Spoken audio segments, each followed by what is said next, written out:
Opportunity in 2005 to create two events.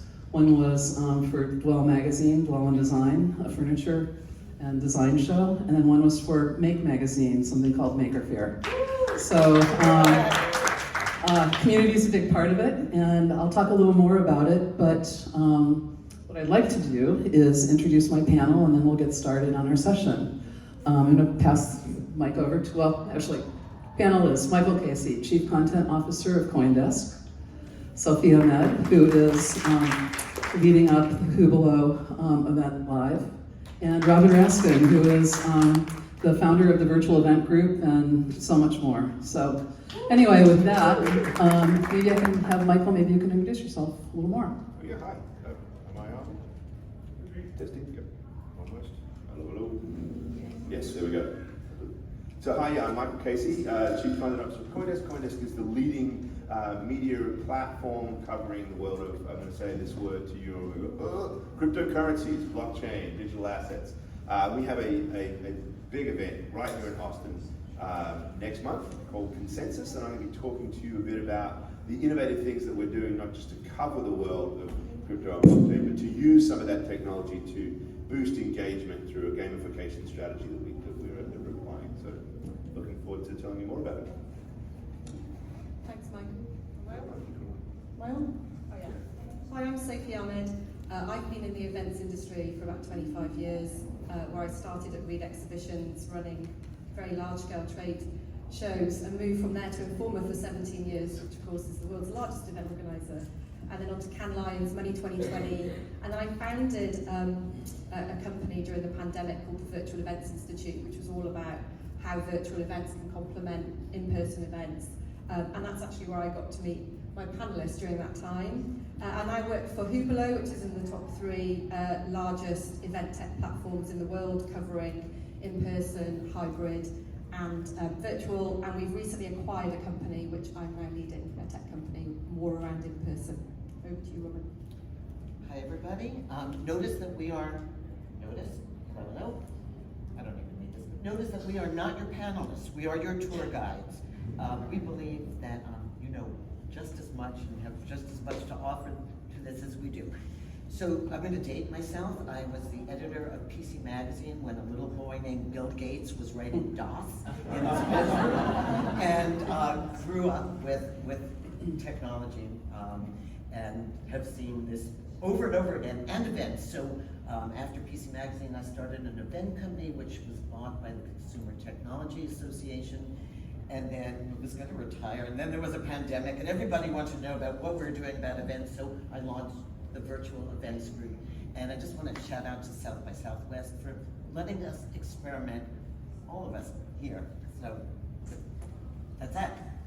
Excellent, thank you. For today, we believe that now's the time, especially after the pandemic, that events can change and should change. We wanted to greet you when you came in the room because, it's important that we know who's here, and we'd like to possibly even have a relationship with you guys going forward. We have 4 different subject areas. I'm community, Michael is going to be in the gamification area, Sophie is with hybrid events, and Robin's with technology. And at the end, what we'd like you to do is hang out and let's meet each other and chat. Because this room is small, we're going to go outside the door and head out by where the Legos are. So go out the door and turn left. We have different colored dots, but by the end of this, you'll kind of know who you want to chat with. So, and then just for today, ask questions, enjoy, have fun. Again, the DNA of an event, it's not just a show organizer, it's all of you in the room. So we all have a part in this, and let's mix it up. The pandemic gave us a great opportunity. And think about what we learned just standing at that door. So I'm just going to say, go Brazil. Well, yeah. And I'm also going to say, I learned, we have folks from Denmark, Sydney, Melbourne, Mexico City, the Netherlands, a few, Pennsylvania, DC, LA. I'd say go Aussie. Aussie. I need to say that. There you go. So to the Melbourneite in the crowd. So if we didn't chat with you, we wouldn't have known that. And again, we're grateful that you're here, and that's that. We were going to put an empty chair on the stage, but the room was a little smaller. But each one of us have a pop-up panelist because, as Robin mentioned earlier, we believe that there's probably people in this room that are smarter than all of us and have something to offer. So after each one of after we introduce our section, we'll be pulling up some people. And so think about that too. Again, you all have a part of this, this program. Building community, I mean, some of the things that, when we talk about engagement really is all about outcomes. Like what do you want to take away from when you're here, and how do you move forward? And I'll say my number one thing with community is that it has to be more than just these 2 or 3 days of an event. We really need to figure out, how do we connect 365 days of the year?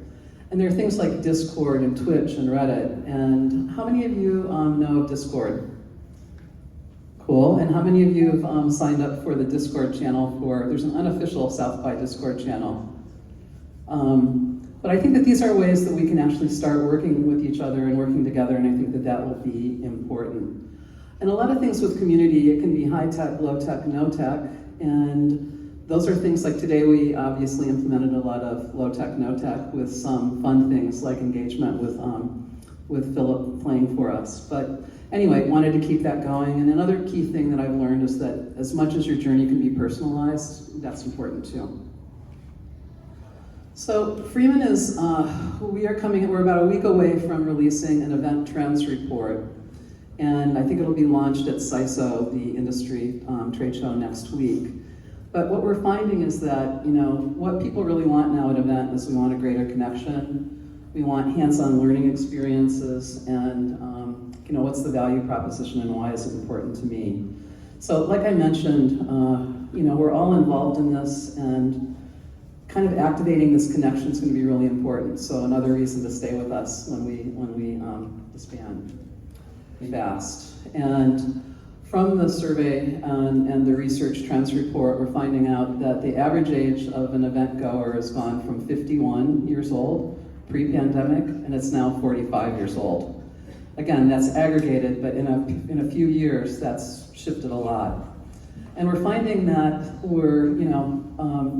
there's the boomers and there's the millennials, or the next gen event goers. And one thing that we found is that, if you ask a boomer to jump, they're gonna say how high.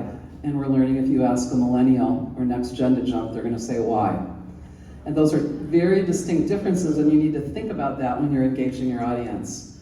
And I wish we had, I'm looking at this audience as probably millennial, Gen X, and boomer, but things are changing, and you probably have noticed that around the event as well. And these are just a few stats, but you can kind of see what a big difference it is how these are being handled. Senses or experiential event design, I think that's where we need to be right now. The events pre-pandemic, I've visited a lot of events already this year, and it breaks my heart to see that we're falling back into the same old things. We have an opportunity to create environments that we want, and that's what this panel is all about. And you're going to learn more about how we do that, but that's kind of the heart and the essence of community. I mean, what we're really learning is, again, there are different, and I'm sure Sophie will chat about this when she talks about hybrid, but in person, what we're finding, again, from our event survey is that people really want they want networking. Like, they want to meet other people, and they want hands-on experiences. I actually saw a lot in the show floor here. I mean, there were a lot of hands-on experiential things, and that's where you really get to learn. And again, for me, coming from the maker world, that getting hands-on, sharing, collaborating, that's the heart of it, and that's the soul. So we'll see more of that. But these are just a few stats for you, and I could go on and on. Who you are and what you're doing for community and engagement. Thank you. Absolutely. Hi, everybody. Thanks for coming out today. I'm local. My name is Gavin Gillis, and I'm a recovering IP attorney turned technologist. And I run the Bill Murray 1000, which is a NFT collection. And we started a bit late in the NFT cycle, and we looked at everything that was happening, the hype, the miscommunication, and a lot of the things that could go wrong. And we thought, what if we could take all this awesome technology, but package it in a way that fits our audience, fits the fan base for Bill Murray, and it's something we're proud of 2 years from now, 5 years from now, 10 years from now. And so we created a very small collection. We handcrafted individual stories about our celebrity focus, Bill Murray, who pops up everywhere. We went to him and we said, there's all these stories about you, are they true? And he said, some, but I have better ones. And so we got to co-write basically a blockchain biography of Bill Murray and build a member community about it. around it. And the project's been really successful. It's been super fun to build. But what I didn't know in all this was the community side and how fun that would be. You know, I thought that would, this is just customer service maybe, or just, a little bit of audience growth, but it's become far more than that.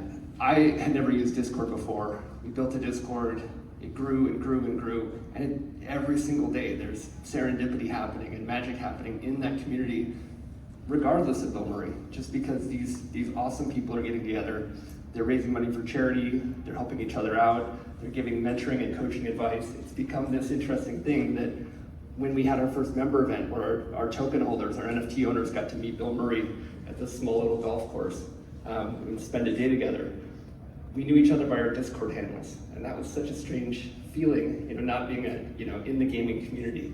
But we built these personas and people had just built so much organic connective tissue just by being part of something online, being an owner together, and having a common purpose.